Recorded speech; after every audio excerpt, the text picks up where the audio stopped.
मुंबईच्या आरे ते वरळी भुयारी मेट्रो सेवा लवकरच सुरू होणार आहे। दुसऱ्या टप्प्यातील स्थानकांची जवळपास सर्व कामे पूर्ण झाली आहेत, त्यामुळे स्थानक प्रवासी वाहतुकीसाठी सज्ज आहेत। सीएमआरएस प्रमाणपत्र मिळाल्यानंतर भुयारी मार्गाचा दुसरा टप्पा प्रवासी सेवेत दाखल होणार आहे। मध्य रेल्वेमधील वांगणी आणि बदलापूर रेल्वे स्थानकादरम्यानच्या कासगाव रेल्वे स्थानकाच्या सर्वेक्षणाला मंजुरी मिळाली आहे। तसंच कासगाव कामोठे मानसरोवर नवीन रेल्वे मार्ग तयार केला जाणार आहे, त्यामुळे बदलापूरकरांना 30 मिनिटात नवी मुंबई गाठता येणार आहे।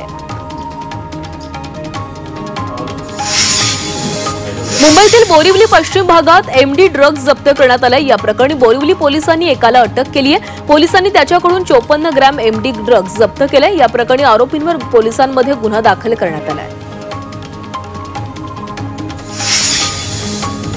कल्याणमध्ये गावठी पिस्तूल घेऊन फिरणारा अनंत म्हात्रे उर्फ बिंदास म्हात्रेला पोलिसांनी ताब्यात घेतलंय। त्याच्याकडून एक देशी बनावटीचा पिस्तूल, 2 जिवंत काडतुसा असा 62,000चा शस्त्रसाठा जप्त करण्यात आलाय।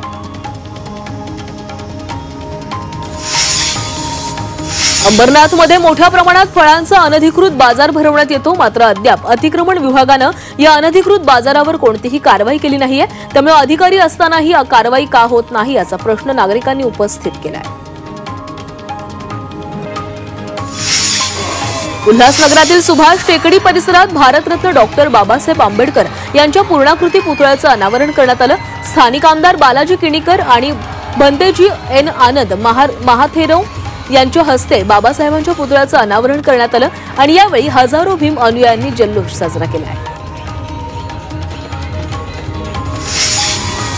इंजिनिअरिंग, फार्मसी, कृषी आणि बी प्लॅनिंग अभ्यासक्रमासाठीच्या MHT CET प्रवेश परीक्षेला सुरुवात झाली आहे। या PCBची CET परीक्षा 2 एप्रिलपासून सुरू झाली आहे। या परीक्षेच्या पहिल्या दिवशी 43,000 विद्यार्थ्यांनी परीक्षा दिली आहे।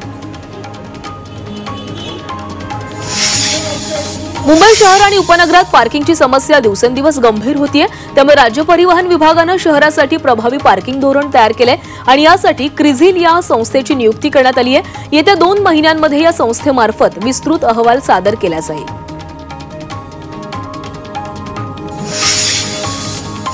अलमट्टी धरणाच्या उंची विरोधात सांगलीतील कृष्णा महापूर नियंत्रण कृती समितीनं मोहीम सुरू केली आहे। ही समिती थेट पंतप्रधानांसह मुख्यमंत्री आणि केंद्रीय जलशक्ती आयोगाला 5,000 पत्र पाठवणार आहे। सध्या जवळपास 1,500हून अधिक पत्र आणि तक्रारी तयार झाल्या आहेत।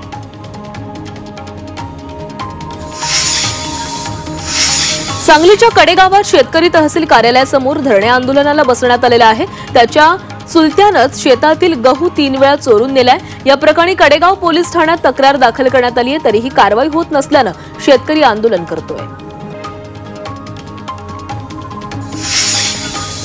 भिवंडीत वादळी वारा आणि अवकाळी पावसाचा भाजीपाला पिकांना तडाखा बसलाय। पावसामुळे भाजीपाला पिकांचं मोठं नुकसान झालंय, त्यामुळे शेतकऱ्यांचं लाखो रुपयांचं नुकसान झालंय। त्यामुळे शासनानं शेतकऱ्यांना नुकसान भरपाई द्यावी अशी मागणी शेतकरी करतायत।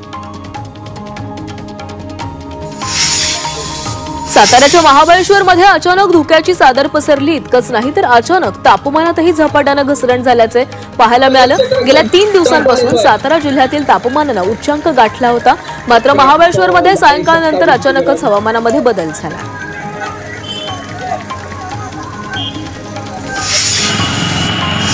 पुण्यात सलग 3 दिवस 40 पार तापमान गेल्यानंतर आता कमाल तापमानात किंचित घट झाली आहे। पुढील 3 दिवस तापमान स्थिर आणि सरासरीपेक्षा अधिक राहण्याची शक्यता वर्तवण्यात आली आहे।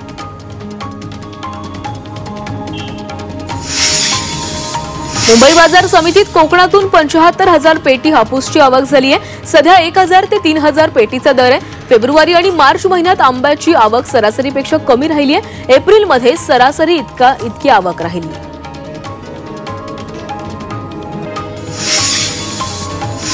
वर्सोवा भाईंदर कोस्टल प्रकल्पाचा मासेमारीला धोका निर्माण होण्याची शक्यता आहे। कांदिवलीतील चारकोप इथून जाणाऱ्या या रोडच्या टप्प्यामुळे स्थानिक नैसर्गिक अधिवासाला धोका निर्माण होणार आहे। याचा परिणाम मासेमारीवर होऊन व्यवसायच बंद होईल अशी भीती मच्छीमार संघटनांनी व्यक्त केली आहे।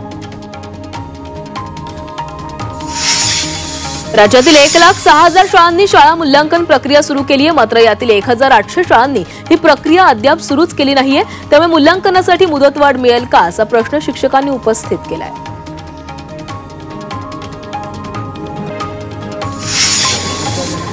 पुण्यातील फुलेवाडामध्ये आशिष शेलार आणि छगन भुजबळांची भेट झाली। आज महात्मा फुलेंच्या जयंतीच्या कार्यक्रमाबाबत दोघांमध्ये चर्चा झाली।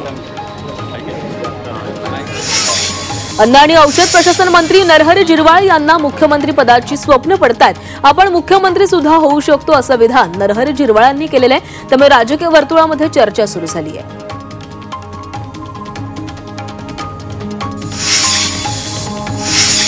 सांगलीचे अपक्ष खासदार विशाल पाटील यांनी मंत्रिपदी विराजमान होण्याची इच्छा व्यक्त केली आहे। भविष्यात आपल्याला पण मंत्रिपद मिळावं, त्यासाठी आपण कोणत्याही पक्षात जाणार सांगता येणार नाही असं विधान खासदार विशाल पाटील यांनी एका कार्यक्रमामध्ये केलंय।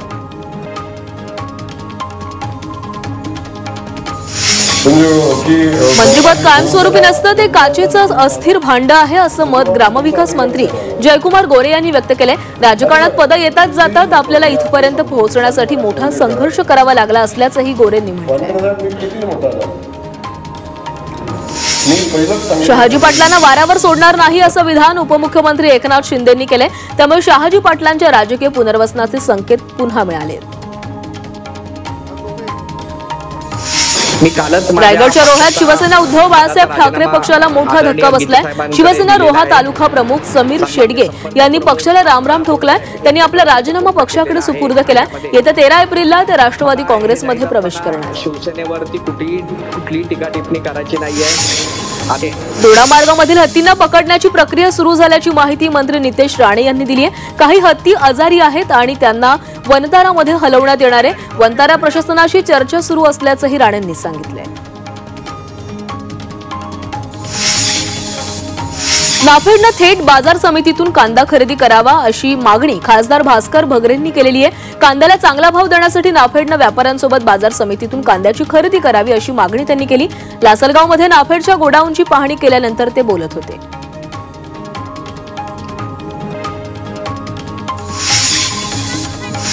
एखाद्या शेतकऱ्याला 2-4 पैसे मिळाले म्हणजे सगळेच शेतकरी कांदा लागवड करत सुटतात आणि त्यामुळे कांद्याचे दर कोसळतात असं विधान कृषी मंत्री माणिकराव कोकाटे यांनी केलंय।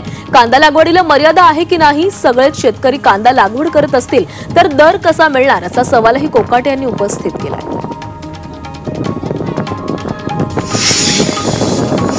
आपला स्वभाव जन्मजात आहे, तो एका दिवसात बदलत नसतो असं विधान कृषी मंत्री माणिकराव कोकाटे यांनी केलंय। माणिकराव कोकाटे यांना शेतकऱ्यांविषयीच्या वादग्रस्त वक्तव्यावरून अजित पवारांनी तंबी दिली होती।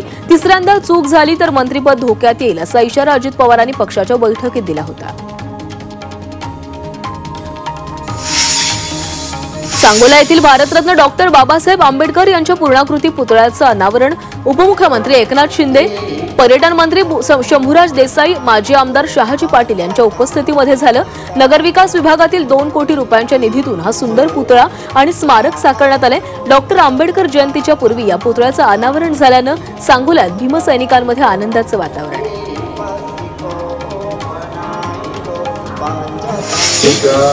सोलापूरमध्ये दूषित पाण्यामुळे 2 मुलींचा मृत्यू झाला होता। पालकमंत्री जयकुमार गोरे यांनी या मुलींच्या कुटुंबियांची भेट घेतली आणि या मुलींच्या नातेवाईकांना प्रत्येकी 1 लाख रुपयांची मदत जाहीर केली आहे।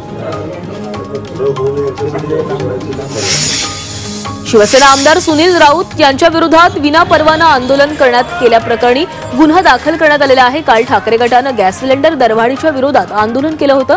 या विनापरवाना आंदोलनाविरोधात पोलिसांनी सुनील राऊत यांच्यासह 300 कार्यकर्त्यांवर गुन्हा दाखल केलाय।